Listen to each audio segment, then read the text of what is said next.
Hi friends, आरुस किचनमध्ये तुमचे खूप खूप स्वागत आहे। आता बघा, पुढे आपल्या सगळ्यांच्या आवडीचा सण येतोय, तो म्हणजे रक्षाबंधन।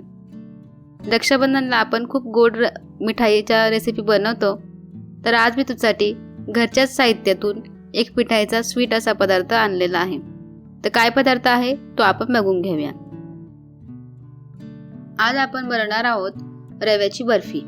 त्यासाठी काय काय साहित्य घेतलेले आहे ते आता आपण बघून घेऊया। आता इथे मी 1 वाटी साखर घेतलेली आहे, 1 वाटी घेतलेला आहे रवा आणि 1 वाटीपेक्षा थोडं कमी म्हणजेच पाऊण वाटी तूप घेतलेला आहे, अर्धा वाटी दूध पावडर घेतलेला आहे, आवडीनुसार ड्रायफ्रूट घेतलेले आहे आणि 1 चमचा वेलची पावडर घेतलेली आहे। आता बर्फी करण्यासाठी मी इथे एक कढई घेतलेली आहे, त्यामध्ये आपण जे पाऊण वाटी तूप घेतलेले आहे ते टाकून घेऊया। तूप आपलं वितळलं की यामध्ये आपण 1 वाटी जो रवा घेतलेला आहे तो टाकून घेऊया। रवा तुम्ही इथं बारीक घ्यायचा आहे। रवा बारीक घेतल्याने बर्फीमध्ये खूप छान मिक्स होतो आणि त्याची टेस्ट खूप छान येते। आता रवा इथं भाजून घ्यायचा आहे व्यवस्थित। खूप लालसर असा रवा आपल्याला भाजायचा नाहीये। रवा व्यवस्थित फुलला की मग आपण समजायचं की रवा व्यवस्थित भाजलेला आहे। तुम्ही इथं बघू शकता रवा आपला व्यवस्थित भाजून झालेला आहे। आता ही कढई आपण साईडला ठेवून देऊया आणि यासाठी पाक बनवून घेऊया। पाक बनवण्यासाठी मी इथे एक पॅन घेतलेला आहे। आता त्या पॅन मध्ये आपण 1 वाटी एवढी साखर टाकून घेऊया। आता 1 वाटी आपली साखर आहे ते त्याच्या निम्म म्हणजे अर्धा वाटी एवढं पाणी टाकून घ्यायचं आहे।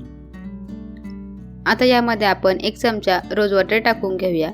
नसेल तर काहीच हरकत नाही, पण याने फ्लेवर छान येतो, त्यामुळे मी इथं रोज वॉटर टाकलेलं आहे।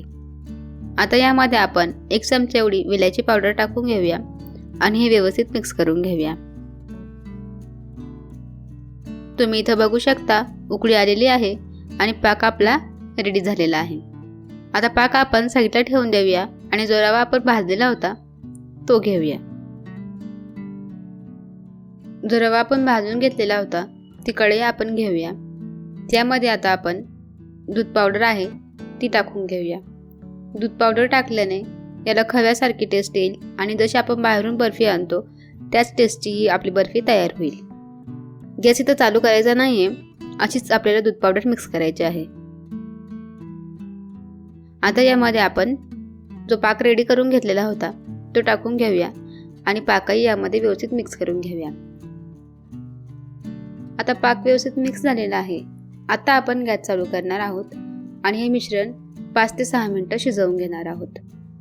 जोपर्यंत हे व्यवस्थित घट्ट होत नाही तोपर्यंत आपण याला शिजवायचं आहे। आता तुम्ही बघू शकता हे मिश्रण आपलं पॅन सोडतंय, म्हणजे हे मिश्रण आपलं रेडी झालेलं आहे।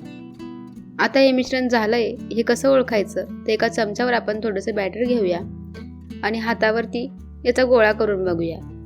याचा गोळा होतोय, या हाताला चिटकत नाहीये, म्हणजेच आपलं बर्फी बनवण्यासाठी हे मिश्रण रेडी झालेलं आहे। आता आपण गॅस बंद करूया आणि याला एका प्लेटमध्ये काढून घेऊया।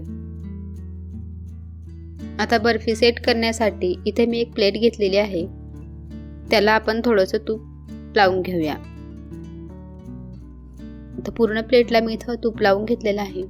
आता जे मिश्रण आपण तयार केलेलं होतं ते प्लेटमध्ये टाकून घेऊया। आता सगळं मिश्रण इथं मी काढून घेतलेलं आहे। आता हे आपण व्यवस्थित सेट करून घेऊया। तुम्ही बघू शकता चमच्याच्या सहाय्याने मी इथं सगळं मिश्रण सेट करून घेतलेलं आहे। आता यावर आपण आपल्या आवडीनुसार ड्रायफ्रूट टाकून घेऊया। ड्रायफ्रूट टाकून घेतलेलं आहे, थोडेसे आपण हाताने किंवा चमच्याने ड्रायफ्रूट प्रेस करूया, म्हणजे हे व्यवस्थित चिटकून राहतील। आता ही बर्फी आपण अर्धा तास अशीच सेट करण्यासाठी ठेवून देऊया। अर्धा तास इथं झालेला आहे। तुम्ही बघू शकता बर्फी आपली एकदम व्यवस्थित सेट झालेली आहे। आता ही आपण कट करून घेऊया। तर सर्वात अगोदर आपण जो साईडचा भाग आहे तो कट करून घेऊया, म्हणजे आपल्या बर्फीला व्यवस्थित शेप येईल। आता ही बर्फी मी चौकोनी आकारामध्ये कापून घेत आहे। तुमच्या आवडीनुसार तुम्ही कोणत्याही आकारामध्ये याला कापू शकता।